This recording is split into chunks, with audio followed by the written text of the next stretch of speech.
түлкі мен тырна дос болыпты. Түлкі тырнаны қонаққа шақырыпты. Тырна, сен оған қонақ болып кет. Тырна белгіленген уақытта келді. Кел, Тырна, кел. Сені көргеніме қуаныштымын. Түлкі тамақты екеуіне де тәрелкеге салды. Же, Тырна, достым, же, ұялма. Тырна қанша тырысса да түлкінің берген тамағын жей алмады. Ұзын тұмсығымен әрі тоқылдатты, бері тоқылдатты, тамақты жей алмады.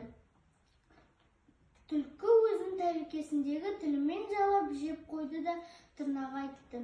Кешір, Тырнажан, саған беретін менде еш нәрсе жоқ.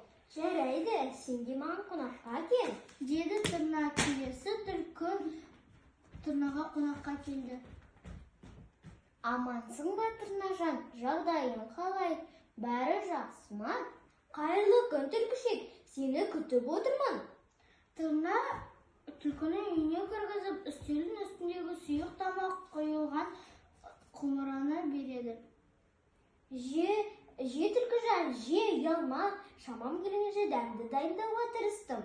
Түлкі тамақты ар жағына бір, бер жағына бір шығады. Ал құмыраның мойны жіп-жіңішке ұзын. Түлкінің ең болмаса тілімен жалауға да жетпеді.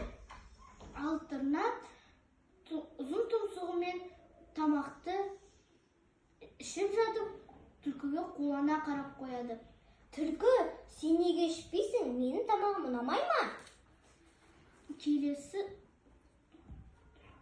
түлкі көңіл күйі түсіп, қоштаспастан есікті қатты жауып шығып кетті.